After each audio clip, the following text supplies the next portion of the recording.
Assalamualaikum warahmatullahi wabarakatuh. Kembali lagi bersama Bang Oboy di Ngaprak Channel. Kali ini kita akan jalan-jalan ke WM ya. Ini WM adalah salah satu perusahaan pertambakan udang terbesar di Asia Tenggara. Tapi itu dulu ya, tahun 2000-an. Dan bagaimanakah kondisi sekarang di tahun 2023? Yuk kita tonton videonya. Ini lokasinya di Sumatera Selatan ya, masuk Palembang. Nama pertambakannya yaitu PT Wahyuni Mandira. Pertambakan ini pernah berjaya di tahun 2000-an ya. Dan bagaimanakah kondisi sekarang di tahun 2023? Jadi untuk akses ke dalam kita menggunakan ponton ya. Pontonnya udah datang, jadi kita melintasi sungai Mesuji. Sungai ini adalah yang membatasi antara Lampung dan Palembang ya. Untuk dermaga ini dulunya adalah gudang ya, waktu masih dipegang oleh Gajah Tunggal, gudang besar sekali ini, gudang logistik. Dan sekarang untuk gudangnya udah nggak ada karena udah mandiri ya, jadi udah dipegang beberapa perusahaan dan kolab. Sekarang di dalam itu petambak itu udah mandiri, dan untuk bekas-bekas gudangnya ini dijadikan dermaga. Dan beginilah kondisi menaiki ponton ya untuk menuju lokasi WM. Ini motor sekitar 20-an kuat lah ya, muat untuk 20, dan kita mengarungi sungai sekitar mungkin 15 menit atau 30 menit sekitar itulah. Saya dulu waktu tahun 2000-an, waktu melamar kerja di sini nih, maklum sih mantan karyawan sini juga. Dulu saya asal bisa lulus, waktu itu saya berani nyeberangin sungai ini nih. Ini mungkin sekitar berapa ratus meter ya ini. Ini lebar juga sih. Dan ternyata kan di sini tuh banyak buayanya. Kalau saya dulu sih nyangkanya nggak ada buaya. Untung aja nggak ada yang nyuruh renang. Kalau ada yang nyuruh renang mungkin ya bisa disambar buaya kan. Sungguh luar biasa. Dan sekarang juga untuk masalah buaya makin banyak juga ya, makin ganas katanya di dalam. Karena untuk makan makanan nggak kayak dulu lagi, jadi udah agak susah juga si buaya. Dan kita udah nyampe ke dermaga kedua ya. Dan dilanjutkan dengan perjalanan menuju jalur 7 nomor 7 ya, saudara kita ini Mr. Beben. Dan inilah pertambakannya. Untuk pompa beli sendiri kalau sekarang ini, kincir sendiri. Dan untuk pompa pembuangan di outlet juga ini hasil modifan kan. Dari Pralon emang kreatif ya. Tuh kreatif. Kalau dulu pakai pompa submersible ya, pompa celup. Kalau dulu tahu berapa PK dulu tuh, gede-gede. Kalau sekarang pakai mesin kayak gini nih untuk pembuangan ke kanal. Ini ceritanya lagi panen kan tuh, dan airnya juga ternyata cukup besar ya. Emang kreatif sih ya kalau orang WM ini. Entah tahu kreatif bawaan apa emang kreatif kepepet, nggak tahu juga ya. Biasanya kalau orang-orang kepepet biasanya kreatif juga ya. Masalahnya ini udah mandiri ya, harus serba sendiri tuh. Kalau lu sih jor-joran ya, listrik berapa juga udah. Pemberusak laporan udah nggak ada beban ya. Kalau sekarang harus serba sendiri. Jadi untuk masalah-masalah kayak gini kayaknya udah umum mereka buat ya. Tuh.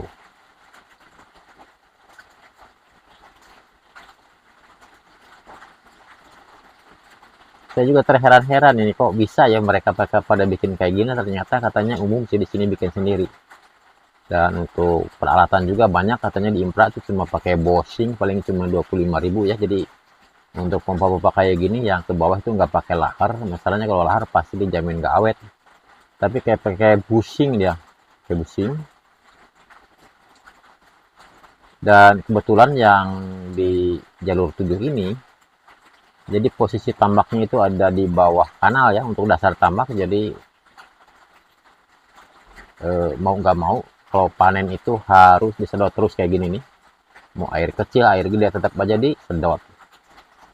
Kalau yang posisinya lebih tinggi, biasanya kalau musim surut itu, dibuang aja langsung kering ya. Ini emang agak merepotkan ya, kalau jalur-jalur bawah di WM ini blok 3 ya. Masuknya Alfa mungkin. Tuh, udah banyak burung-burung juga ya, ini udah mulai sat nih airnya. Ini kondisi masih pagi bener ya. Jadi panennya emang pagi, biar si udang itu nggak rusak kena ini ya, kena panas, biar nggak pada merah.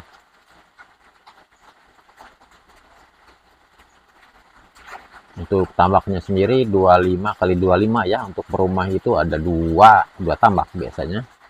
Untuk tambaknya sendiri dikelilingin plastik kayak gini ya. Kalau dulu sih waktu jaya-jayanya WM ini tuh pakai rumbe-rumbe ya, biasanya pakai rumbe-rumbe. Terus tanaman juga dilarang tumbuh tuh, jadi harus bersih untuk menghindari burung katanya. Tapi sekarang ini kayaknya udah pada gondrong lagi tanaman ya, tuh udah kayak gitu. Kalau dulu sih, kalau kita dari jembatan sejauh mata memandang tambak terus, nggak tahu berapa ratus ribu hektar ya. Untuk M sendiri ada 4 blok ya. Dulu sih 5 blok.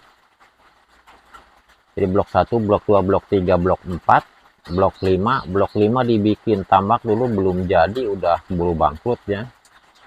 Dan sekarang malah blok 5 itu dibikin perkebunan tebu ya. Jadi PT-nya PSM. Mungkin kalau agan-agan PSM apa PNS ya. Kalau agan-agan pernah lihat di kemasan merek itu ya, itulah pabriknya di sana. Pabrik sama perkebunannya di sana ya, di blok 5. Dan untuk blok 1 sendiri udah off. Paling yang sekarang masih jalan itu blok 2, blok 3, dan blok 4. Oke, kita menelusuri tanggul nih. Ingin tahu kondisi di inlet kayak apa. Nah, ini motor penggerak inlet ya. Jadi untuk memompa ke tambak pakai ini. Tuh, peralon ke inlet. Dan ini peralon ke tambaknya. Jadi T ya. Jadi untuk kalau pengisian itu ke tambak satu, yang satunya ditutup. Jadi gitu ngalir lah. Kalau dulu sih di inlet kayak gini banyak kerang ya. Mantap, kerangnya gede-gede. Nggak tahu sekarang nih. Kalau sekarang kayaknya ngeri naiknya, turunnya juga ya. Kalau ada buaya. Beginilah kondisi rumah genset ya. Jadi walaupun saungnya sederhana tapi aman dari hujan. Ini untuk gearboxnya pakai gearbox mobil ya. Untuk gensetnya ini nggak ada, kayaknya dipakai di outlet itu ya, pakai nyedot air kayaknya. Ini kalau pakai kerdan mobil awet ya. Macam-macam aja nih.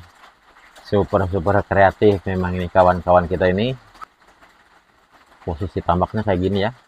Ini kalau dilihat dari jauh kayaknya kayak pipa ya, padahal itu untuk kincir ya. Kincir panjang bener. Jadi katanya sih kalau pakai mesin kayak gini ini lebih awet ya daripada mesin yang di air, yang ngambang biasa maksudnya. Kalau ini perawatannya gampang katanya, jadi mesinnya juga kan di darat. Kalau ada apa-apa itu gampang bongkar pasangnya. Jadi ke tengahnya cuma pakai as aja, as panjang sih. Jadi untuk kincirnya kincir long arm. Ini jembatan acornya juga jadi paralon kan. Ini selip bisa keseledet, bisa bisa kena biji nih kalau jatuh di sini nih. Aduh. Emang ekstrimnya. Oh, ini kelor juga mantap kan. Ini masalahnya ditutupin dengan plastik ya. Jadi kayak PLO aja ya, kayak PLO. Kayak mulsa, mantap ini. Seger-seger ini untuk daun kelor nih. Aduh, bisa rontok susuk nih kalau makan kayak gini nih. Aduh.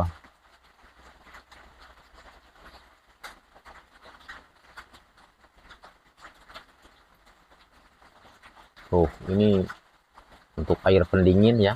Dan untuk daerah-daerah perumahan di sini, jadi untuk bak-bak penampungan airnya gede-gede ya.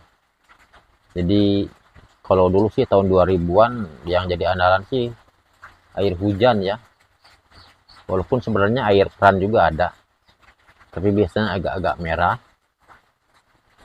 Tapi kalau air hujan bening ya. Jadi waktu kita dulu masak sama minum andalannya air hujan. Walaupun kadang-kadang kesininya minum itu pakai air galon ya, tapi tetap yang paling banyak itu konsumsinya air hujan. Bahkan kalau mandi dengan air hujan adalah gimana ya, kayak nikmat bener lah. Jadi kesat gitu ya, bersih kesat, lain sama dengan yang air keran agak-agak merah. Tapi kalau sekarang juga kayaknya yang jadi andalan itu air-air hujan ya. Walaupun sebenarnya banyak orang yang mengatakan kalau minum air hujan itu bisa keropos tulang ya. Tapi kalau orang-orang tambak enggak juga ya.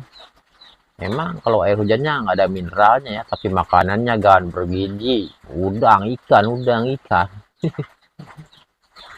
Jadi nggak pengaruh walaupun air minumnya nggak ada mineralnya. Panennya juga sedikit ya, nggak kayak dulu. Kalau dulu banyak yang panen, masalahnya panen itu ton-tonan. Kadang 4 ton, 3 ton, tambah kayak gini tuh. Kalau sekarang paling hitungannya kintal ya.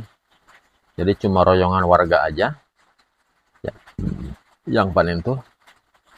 Kalau dulu waktu dipegang perusahaan, jadi ada tim khusus panen ya. Kalau sekarang tetangga-tetangga aja kalau yang mau panen. Tuh kayak gini panennya. Tarik dari atas.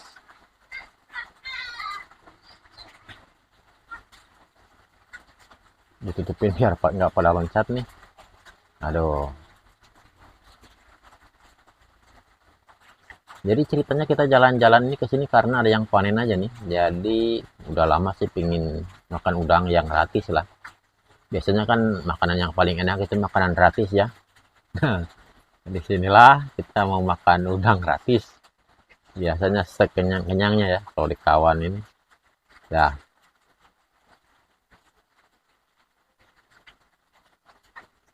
Yuh, kucing juga. Ini kalau nyemplung sudah naik kucing nah. Aduh. Dan inilah tuannya ya. Nah, bapak ini tuannya nih. Ini Mang Beben nih, orang pojok dari Pangandaran ya. Anaknya Bapak Eyang. Sekarang di Sumatera Selatan masih di WM. Juara bertahan ya, pulang kawan-kawannya udah pada pulang nih, pulang kampung. Dia masih di WM nih. Tuh, panen ikannya juga gede-gede. Saya juga heran ya, panen di sini kok banyak ikannya. Apa nggak makan udang gitu? Tapi katanya enggak, kata yang punya. Kalau kita ngeyel-ngeyel makan juga, kalau yang punya kan kayaknya lebih pengalaman. Jadi udang yang baru dari tambak itu dikucek-kucek ya, dicuci dari sini, terus disortir, dimasukin. Nah, ini si bebengoknya nih, bebengok ajab. Adiknya Mang Beben tuh. Udangnya lumayan kan. Oh, ini habis molding lagi. Jadi kalau makan itu pas enak-enaknya lah. Jadi nggak usah ada yang dibuang-buang, kulitnya langsung embat aja udah. Mantap. Ini dapat 3 kinta ya ini untuk tonasenya. Sedangkan FCR-nya 1. Bisa FCR 1 ya. Nah, maklum pakan pakannya sehari sekali katanya. Tapi dia pakai ini nih campuran udang ikan-ikan ini tukang asin, jadi ikannya dilempar-lempar ke kolam, dikasih air panas dulu baru ke kolam kan.